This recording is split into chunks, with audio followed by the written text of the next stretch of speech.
이 종에게 빛나게 하시고 당신 법령을 저에게 가르쳐 주소서. 할렐루야. 주님께서 여러분과 함께 또한 사제의 영과 함께 마테오가 전한 거룩한 복음입니다. 주님 영광 받으소서. 그때 베드로가 예수님께 다가와 주님, 제 형제가 저에게 죄를 지으면 몇 번이나 용서해 주어야 합니까?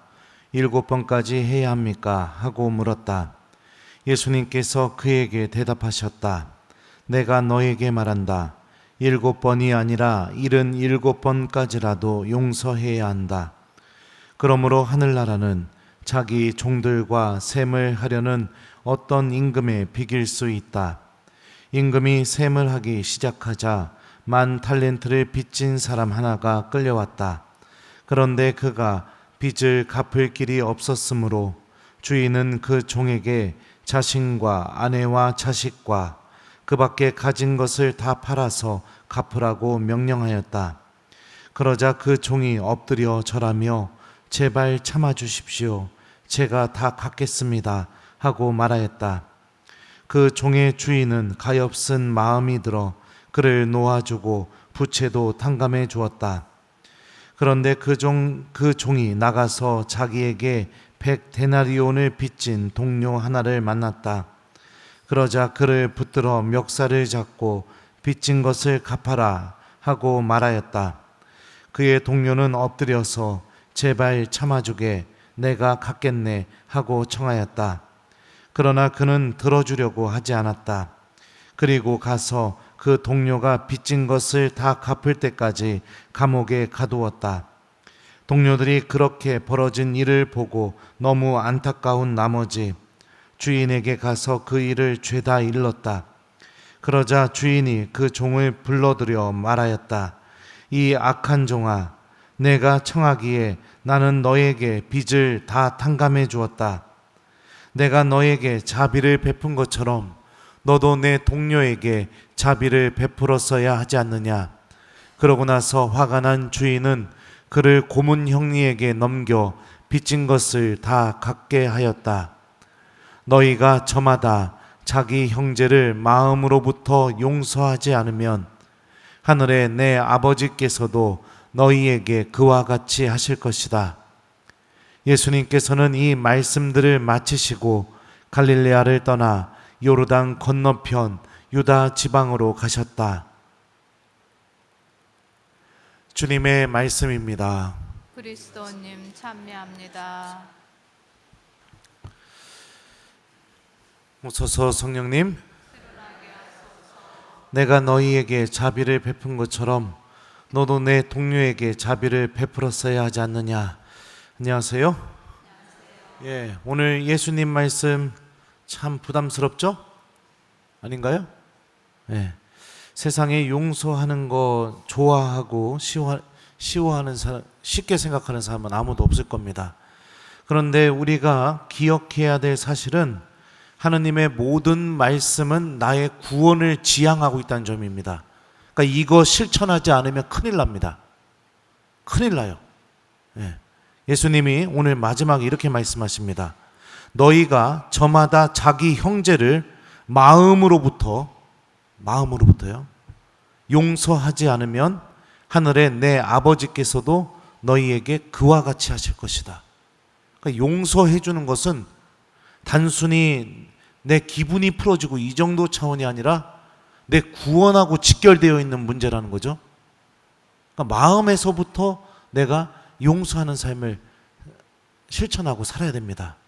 그러니까 우리가 하느님의 구원이 있다고 믿고 있다면 이 말씀도 절대로 내가 무시하거나 이 말씀에 나는 예외된다고 생각하거나 이 말씀을 알고 있으면서 실천하지 않으려고 손 하나 까닥하지 않고 계속해서 분노 속에서 살아가고 미움 속에서 살아가는 것은 내 스스로 하느님의 구원을 받아들이지 않는 것과 같습니다. 미안해요. 아프게 얘기해서. 근데 어쩔 수가 없어요. 저는 사제니까 같이 하자고 해야죠. 그죠? 그래요? 안 그래요? 그죠? 어떻게 신부님이 미워하는 사람이 있으면 그냥 뭐 소위 밖에 말로 뭐라고 하죠? 쌩까세요? 어떻게 강론 때 그런 얘기를 합니까? 그래요, 안 그래요? 알아요, 여러분들. 저도 용서하는 거 쉽지 않습니다. 어렸을 때 생각해보면 용서하는 것이 참 쉬웠습니다. 김재덕 어린이였을 때는 제가 국민학교 때 한 번은 쓰레기장에서 불장난하다가 고무를 이렇게 태우면 고무가 뚝뚝뚝 떨어져요. 불 붙어가지고. 그거 친구들하고 재밌게 막 이렇게 태워갖고 놀고 있다가 한 친구가 그 불똥 뚝뚝뚝 떨어지는 거 들고 다니다가 제 손에다가 이렇게 다 떨어뜨려가지고 손이 한번 여기 다 늘어붙었던 적이 있었어요. 그런데 엄청 아프고 막 엄청 힘들었죠. 근데 미안해, 괜찮아, 이 말 한마디와 포옹 한 번으로 그냥 다 용서해버렸습니다. 어린이였을 때는 왜 용서가 쉬울까요?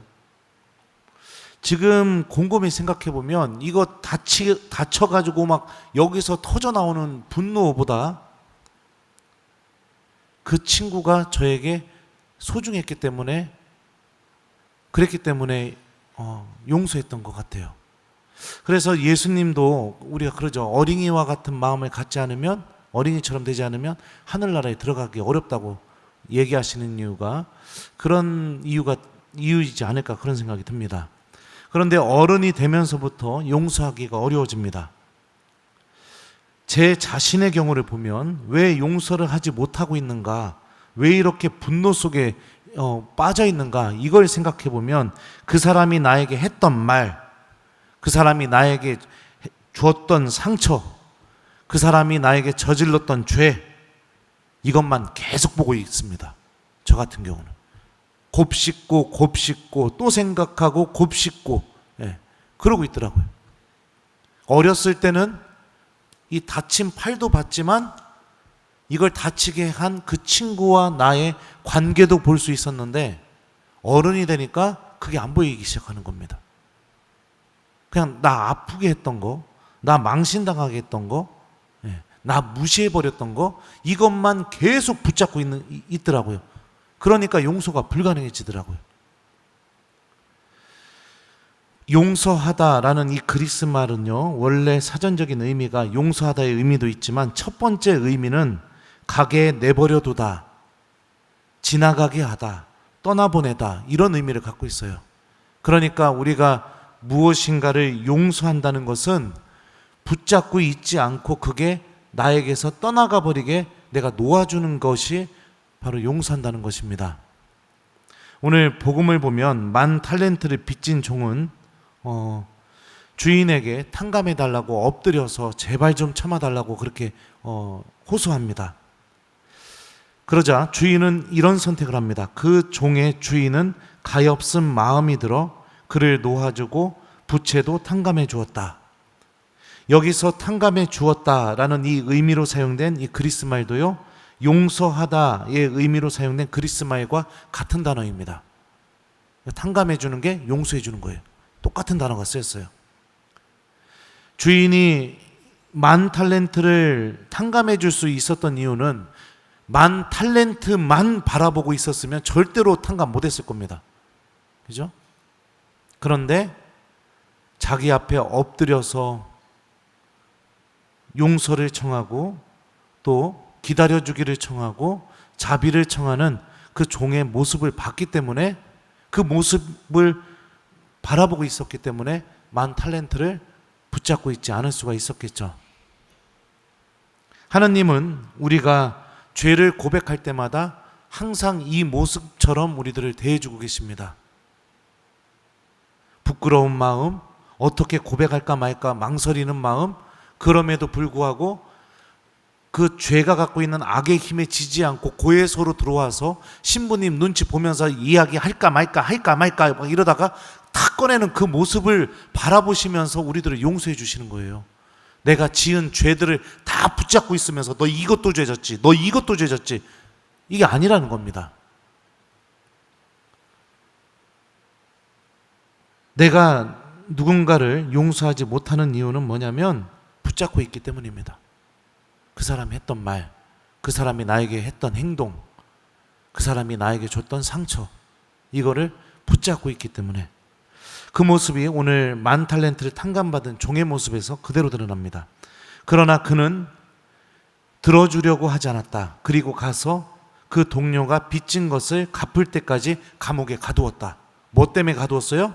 100데나리온 때문에. 그 돈 때문에. 돈만 보고 있으니까. 그러니까 이 10,000달란트를 탕감받은 종에게 빚졌던 동료도 10,000달란트를 빚진 종이 주인에게 했던 행동과 똑같은 행동을 합니다. 엎드려서 제발 좀 참아달라고 똑같은 행동과 말을 해요. 그런데 안 보이는 겁니다. 그 100데나리온, 그 돈만 보이는 겁니다. 그거 붙잡고 있으니까 용서가 안 되는 겁니다. 예수님께서는 오늘 복음에 등장하는 주인의 비유를 통해서 우리도 용서하는 삶을 살아야 한다고 우리에게 말씀하고 계십니다. 내가 너에게 자비를 베푼 것처럼 너도 내 동료에게 자비를 베풀었어야 하지 않느냐. 우리가 이웃이 저지른 죄와 상처 앞에서 우리에게 정말로 필요한 것은 하느님을 바라보는 그런 선택을 하는 것, 이게 우리에게 정말로 필요합니다. 그래야 붙잡고 있는 걸 놓을 수가 있습니다. 근데 많은 경우 하느님을 바라보지 않습니다. 했던 말, 했던 행동, 그거 붙잡고 조금 지났다가 다시 꺼내서 한번 보고, 조금 지났다가 다시 한번 꺼내서 보고, 그래도 분이 안 풀리면은 나 좋아하는 사람들 다 불러 모아갖고 그 사람들 앞에서 이거를 다시 꺼내서 보여주는데 순수하게 보여주지 않죠. 막 부풀리고 더해가지고서 이렇게 보여주고, 이런 선택을 합니다. 기도가 필요합니다. 용서하려면 기도가 필요해요. 구원을 얻기 위해서는 항상 기도하는 삶이 동반되는 것처럼 용서도 마찬가지입니다. 왜냐하면 용서도 나의 구원과 연결되어 있는 문제이기 때문입니다. 그러니까 험담을 선택하고 계속해서 미움을 선택하고 단절을 선택하고 인사 안 하는 걸 선택하고, 그거는 하나님의 자녀의 모습이 아닌 겁니다. 상처받고 아프고 내 자신이 막 어떻게 견뎌야 될지 모르는 그런 상황에서 하나님의 자녀가 선택해야 될, 우선적으로 선택해야 될 것은 바로 기도하는 것입니다. 하나님을 바라보는 거예요. 하나님이 나를 어떻게 대해주고 계셨는지, 그동안 다른 사람들에게 꺼내지도 못하고 아주 수치스럽고 은밀하게 저질렀던 그 죄까지도 하나님이 나를 어떻게 대해주셨는지, 내가 그것을 볼 수 있는 신앙인이 될 수 있어야 됩니다. 그래야 우리들은 하느님의 은총으로 용서할 수 있는 겁니다. 내 힘으로는 못하니까요. 아무도 용서하지 못하면서 하나님한테 용서를 청하고 나밖에 모르는 그런 마음으로 하느님께 돌아가는 그런 불행한 신앙인이 되는 길을 선택하지 않았으면 좋겠습니다. 주님께서는 이렇게 말씀하시죠. 어디 있어요? 너희가 저마다 자기 형제를 마음으로부터 용서하지 않으면 하늘의 내 아버지께서도 너희에게 그와 같이 하실 것이다. 이 말을 거꾸로 뒤집어 생각해 보면 하나님이 우리를 용서하시기 위해서는 무엇이 필요할까요? 내가 용서한 것이 필요한 겁니다. 그래서 우리도 주님의 기도에서 뭐라고 하죠? 저희에게 잘못한 일을 저희가 용서하오니, 내가 먼저 용서하겠다고 하나님한테 얘기하는 거잖아요. 저희 죄를 용서하시고, 이렇게 고백하는 거죠. 어려운 거 압니다. 불가능해 보이는 것도 저도 잘 알아요. 저도 몸부림치면서 그렇게 지금까지 살아왔습니다. 하지만 우리는 신앙인입니다. 하나님을 믿고 있고 예수님의 이 말씀이 나에게 생명을 주고 구원을 가져다 준다고 믿고 있습니다. 이 말씀은 절대로 여러분들 예외되는 말씀이 아닌 겁니다. 내가 구원받는데. 아버지, 저들을 용서해 주십시오. 저들은 자기들이 무슨 일을 하는지 모릅니다. 예수님이 십자가 위에서 당신을 못 박는 이들을 위해서 기도하셨던 기도 말입니다. 성체 앞에 머무르십시오. 용서하기 어렵다고 느껴질 때 우리는 이런 예수님의 마음을 성체 앞에서 배울 수 있습니다. 그리고 예수님이 했던 이 기도말과 똑같은 기도를 예수님 앞에서 해보십시오. 이름을 넣어서 한번 해보세요. 아버지, 본당 신부를 용서해 주십시오. 본당 신부는 자기가 무슨 일을 하는지 모릅니다. 뭐 이런, 신부님이 밉다면, 아니면 또 저기 뭡니까, 남편이 밉다면, 아버지 누구 해줄까요? 남편 이름 불러요 빨리. 그렇게 기도하십시오. 말씀을 붙잡고 기도하십시오. 그러면 주님의 말씀이 여러분들 불가능하다고 여겨지는 것을 할 수 있는 은총으로 여러분들 안에 그 은총의 씨앗을 반드시 심어줄 겁니다. 어렵고 참 곤란하고 하기 싫지만 우리 구원을 위해, 하느님 나라를 위해, 또 하느님께서 마련해 주신 영원한 생명을 얻기 위해 우리들도 이 예수님의 말씀을 실천해 보려고 노력하는 하느님의 자녀가 되었으면 좋겠습니다. 성체 앞에 머물고 예수님께 용서하는 법을 가르쳐 달라고 청하시고 내 영혼이 하느님을 바라볼 수 있는 은총을 청하면서 시간이 오래 걸린다 하더라도 우리 꼭 하느님께 돌아가기 전까지는 미워하는 사람, 그 미워하는 마음 들고 하느님께 가지 않는 신앙인이 되도록 함께 노력해 봤으면 좋겠어요. 숙제 드릴게요. 오늘 숙제는 여러분들 아직까지 뭐 용서하지 못하거나 아니면 마음속으로 닫아놓은 사람들이 있다면 예수님께 용서할 수 있는 용기와 은총과 도움을 달라고 청하면서 주님의 기도 딱 한 번 해보기, 요거를 숙제로 드리도록 하겠습니다. 내가 너에게 자비를 베푼 것처럼 너도 내 동료에게 자비를 베풀었어야 하지 않느냐. 아멘.